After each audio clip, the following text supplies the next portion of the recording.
So my friend Jacob and I, he will be tagged in this video. My friend Jacob and I, we have very recently, and by very recently I mean today, finished recording our new record. It's a joke. It's actually a joke. If anyone is aware of who SOD are, then you know the kind of music they make, or like Guar, right? You know the kind of music they make, the kind of like musical commentaries, if you will. And that's what Red Scare is. It's not a Cascade album. It's not, and it's not even like old Red Scare albums. Like, so, little Red Scare history. Um, Red Scare was started between my friend Joshua and I when he had gotten a Squire Stratocaster for Christmas the one year. I think it was for Christmas. Yeah. And so that day, I think it was either that day, because you know it was either that day or the day after, one day during break, and we had been talking about music for a while, and I don't know. It's very rare for me to really like get an idea and capitalize on it. But uh like so we had went so we had came together, right? And um I brought my butterscotch blonde Squire Telecaster. I remember that very distinctly. It was a butterscotch blonde uh Squire Telecaster. Bullet Squire Telecaster, from whatever year I got it. It's one of the only guitars I've ever bought with like my own money. And so I had went to Joshua's house, and we played a little bit. I don't know. He was very new to guitar. Um in my school there is a wing dedicated to instrumental and chorale music, so we call it the band wing. And in this retelling of what has happened, I will also refer to it as the band wing. And Joshua and I had been using one of the practice rooms to play together, and I would sit in there with my partner at the time, uh and we would play together, and I would it initially started off our hangout group. My used to be me, the person I was dating at that time before him and I had got together, and then my other ex at the time, or my other, the girl I was dating before I dated the person I just referenced. And we'd all hang out. Some other people would drop in, come in and out, and join this group. And I think it was Joshua's girlfriend at the time, where we would all sit in a room together, and I used to play songs. It was, I don't remember when, but it was early in high school. So I only had written 2, 3, 4 maybe albums. I mean, I had written more than that, but um, what people don't understand is when you start off as a songwriter, your material is very shaky.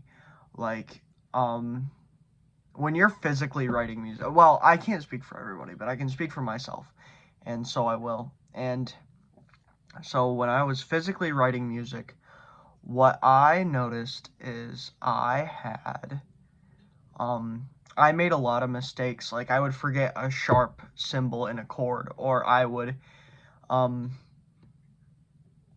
like writing lyrics, I would fuck up syntax, and like it would end up in a lot of out of key messes, and a lot of chords that didn't belong, because I fucked up musical syntax, or I fucked up like actual like speaking syntax, right?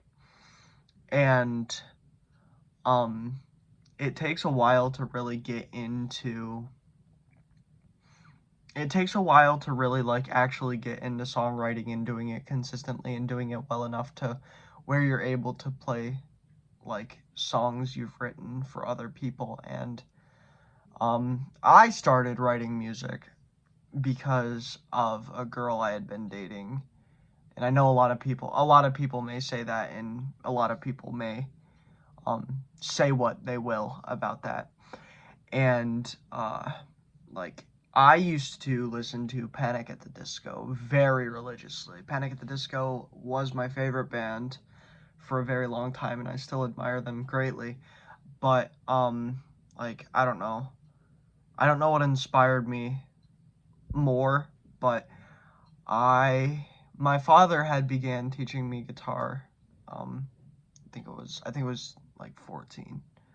So I was 14 and I had been learning very basic things, and the way I taught myself guitar is very unorthodox. Like a lot of people skip sheet music. I had known sheet music before, and I mean, I took a music theory class and I was in jazz band, so I got very, very familiar with sheet music. So I didn't need to incorporate learning that, but I did incorporate learning a lot of music theory concepts like the Greek modes, like Ionian, Dorian, Phrygian, Phrygian. I don't know how you're supposed to say it. Phrygian, Lydian, Mixolydian, Aeolian, Locrian, and those are the Greek modes. Then I had to learn the blues scale too because I was a jazz bassist, and being a jazz bassist was very rigorous, and I was not nearly the musician I am today. But I still did it. I still got it done. Those are the days, man. But um, so there's that.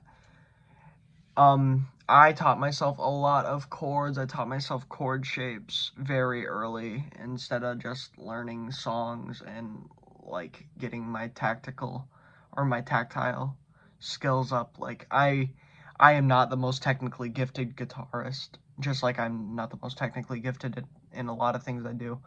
Um, but on paper, that's where like I shine. I do that with a lot of things, but so that went into a lot of my songwriting. So yeah, it had initially started as that. And I had only been playing songs like Crestfallen and Denial. And I know you may go to Cascade Spotify or Cascades, you see the Cascade releases, but I mean, what says 2022 or 2023, some of these songs they date back to 2019 or 2018 or 2016 or maybe not 2016, um, but they date back. I can't remember the name of the first ever song I wrote. I really can't. And yeah, it would be a pain to try to remember, but yeah, I mean, a lot of those songs have been left behind in the dust for God knows how long. And so after that had happened, Joshua had taken up guitar, and I taught him what I know, and like I said, I am not the most technically gifted, and nor am I a good guitar teacher.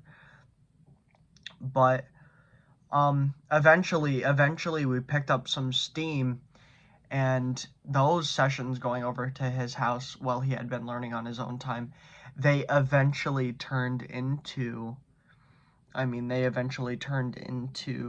like sessions where we had began writing music. I will never ever forget the first song we ever wrote together was a song called Valentine. And I will never forget some of the songs that Joshua wrote. Because as a supporter of my friend, and even to this day, where as of today's date, I think it's sometime early in February. It might be the 3rd, might be the 4th. I really don't know what day it is.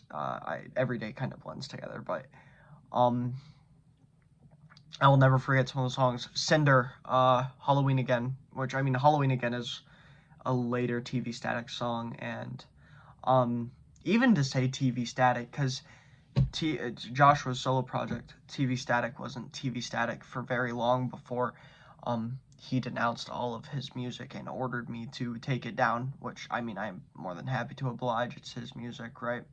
Um, but for the longest time, it was stress-induced insomnia, and on Apple Music, the reason there's a lot of issues with Apple Music and DistroKid right now, the distribution service I use, and the like Soluble, Joshua's first album, is still under stress-induced insomnia, and I have a lot of personal memorabilia um in the form of images and things I have written down. Like, I think I still have the piece of paper I wrote for the track listing of Red Scare's first album, which was written and composed entirely, if not entire, yeah, because Valentine was on there under Chubby Orange Cat. Because the reason Valentine became Chubby Orange Cat is Joshua, for our second album, wanted 2004 2005, the the he wanted to name a song Chubby Orange Cat. I think it was Smear, which Smear is named after Pat Smear. It's a guitar player homage to Pat Smear of the Foo Fighters and previously of Nirvana, right? And I don't know. I wanted to take a different approach for 2004 2005 because, like I said, all of the songs on the first album are written, composed by him, except for Chubby Orange Cat, where Valentine, where we had came together and made this beautiful unit together. Never forget that song. I still know how to play it. I think if not, I could probably dig back into my head and figure something out. But Chubby Orange Cat is an amazing song, and I have a lot of love for it. So, yeah, what had happened is Joshua and I had been talking about recording music because it was at this point I want to say, I mean, I had the Ordevices, and I recorded the Ordevices way before any of my other music, and truth be told, it was never supposed to be released, but I get a lot of nostalgia. I took that picture for the Ordevices, I took that walking to school one day, and oh my goodness, those mornings walking to school, where I would drop by Country Fair, pick up some kickstarts, and those would be my fuel for the morning. Those mornings were beautiful, and I remember very distinctly I used to walk by this dead possum before I had moved to my current house. And yeah, so I had recorded that a lot for. So I had the Method albums, which the Method albums are their own story in themselves. But I had Alexander's Lament, which I recorded on a whim one day. I had Alexander's Lament, and I had Crestfallen out, and I may have had Denial and Misery Theory out, but yeah, no, yeah, Misery Theory had came out a lot, like a good while before. Misery Theory had come out a while before Christmas, so there were some things bound to, you know,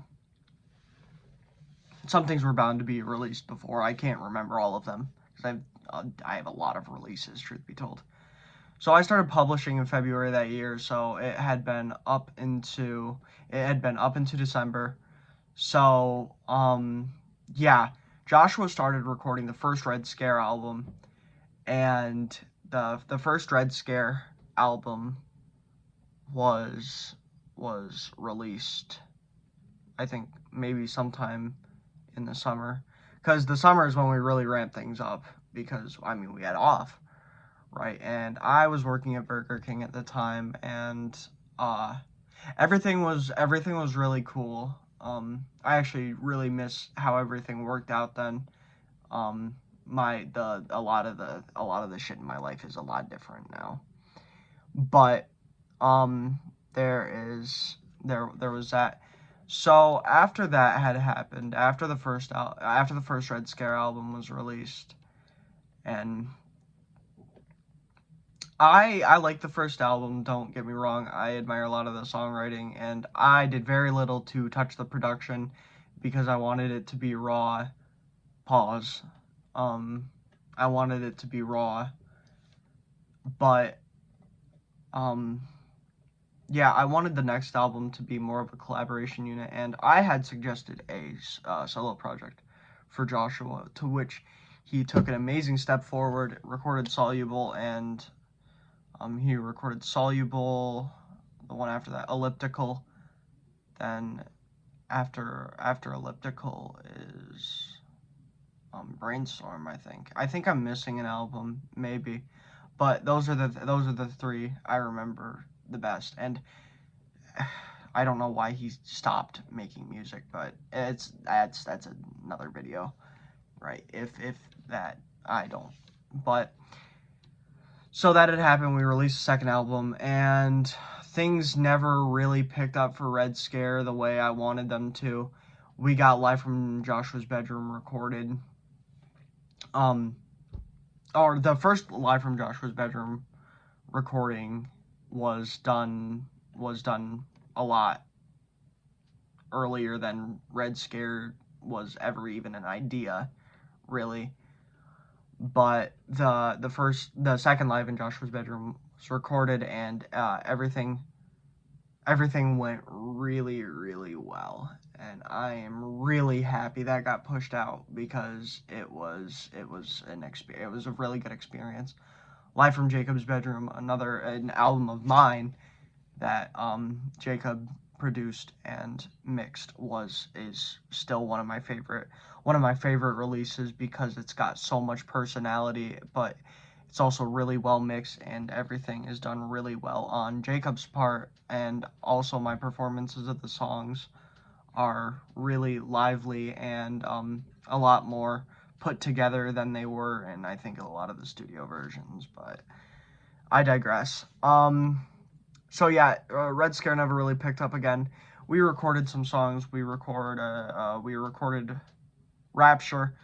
There was a period in time where after school, the band teacher, really cool dude, he had let us use his room, and I was using the piano, and Joshua and I had came up with Rapture, and we recorded the piano version of Harshstroke, which Harshstroke was Joshua's first single of his own, and yeah, really proud of that song.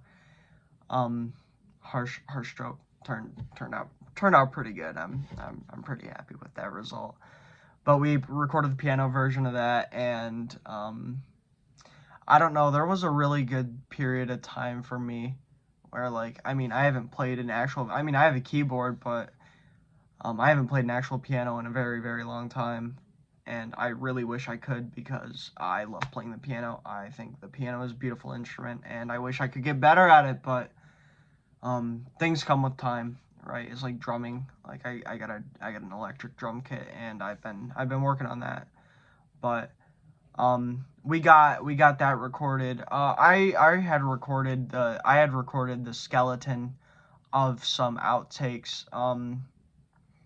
We had Venezio, which was a skeleton. There's some unnamed stuff. War on Two Fronts, we recorded a demo for that.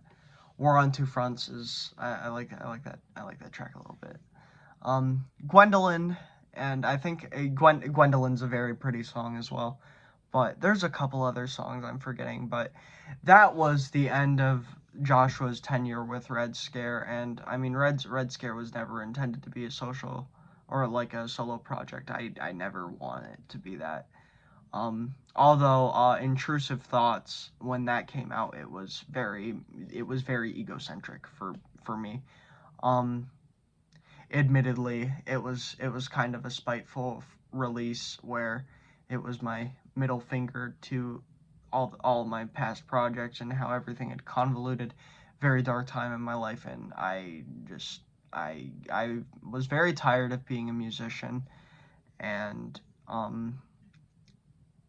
because there was a point where like all of my music had revolved around being tired or sorry or just very mournful or regretful, and I don't know, I think the White Album really changed that.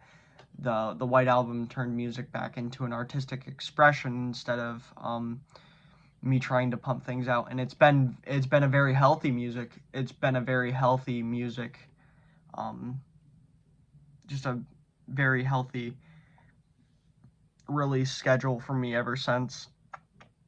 And yeah, I upload frequently, and not everything is super high quality, but I'm uploading stuff I like, and that's all that matters.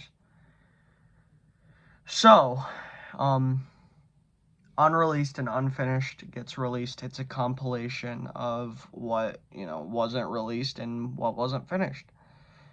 Almost everything. The Archive 3 is going to have some unreleased um, material from Red Scare's days. I thought I had gotten everything, but every time I dig into the depths, I find something new.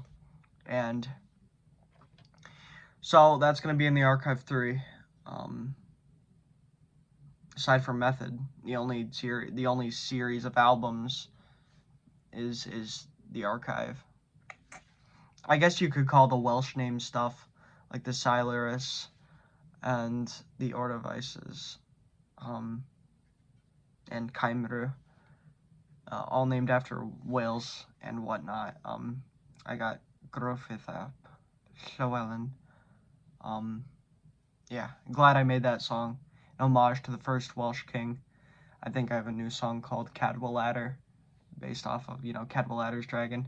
I've embraced my Welsh heritage, not as much as my German heritage. I have so many songs related to German shit I have song titles in German. I want to record a song in German one of these days, but I get really, really scared that I'm grammatically incorrect, which is a minor gripe for people, but still, I don't want to look dumb. Which, I mean, not everything I've uploaded has been super intelligent, but still. So yeah, Unreleased and Unfinished gets put out, and then there's a little period of time where I don't know what to do with Red Scare because Joshua and I are no longer friends, and Jacob has a project called Haphazard, which of today still exists. I don't know what's happening with it right now. But so Red Scare had kind of been sitting still, and I had recorded a video for TikTok of all things, and like at the beginning I yelled, it was some guy saying something, and it was like a call and response, and I stitched it and I said, "No, shut the fuck up." It was like a scream, like you can hear the reverberation in the recording.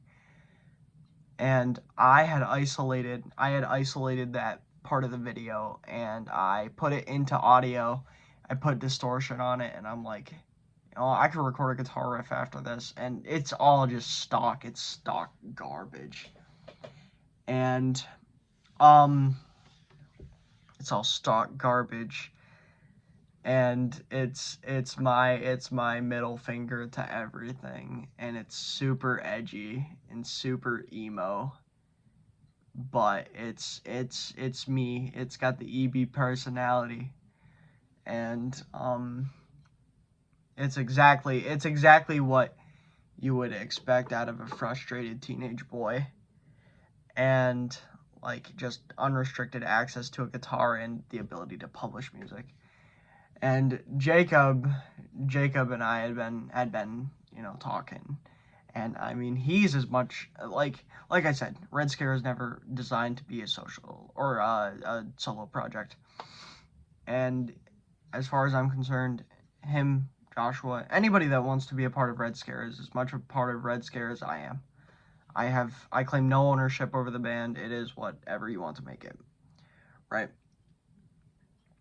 Now, granted, if you're making music with me, the creative stuff, is going to be handled its own way, but like just song titles, shit like that, lyrics and whatnot, it all comes together. Like we're all one. I give everybody credit. I give everybody credit, even if they had nothing to do with writing a song. I will give them credit because I should never just attach my name and my name only to a song. I don't feel like that's right. Like, yeah. So, yeah, Intrusive Thoughts gets released, and we start recording tracks like the ones that are on Intrusive Thoughts. And now we are here. We're here at the dawn of the new Red Scare era. And what is to come is of no certainty to me. If Joshua ever wanted to come back to Red Scare, he could. If any of my friends ever wanted to do anything musical with me, they would be more than welcome to. I am not a picky musician, right? My solo music is my solo music. That's my only stipulation. But Red Scare is the conglomerate of social circumstances and social musical circumstances I happen to fall into. So, March 15th, new Red Scare album comes out. It's called Homoerotica. Written by me and Jacob, and it is an album for certain. I will give it that. It is an album for certain. But that being said, that has been this video. This is the abbreviated history of Red Scare. Not so abbreviated, this is a long video, but the abbreviated history of Red Scare.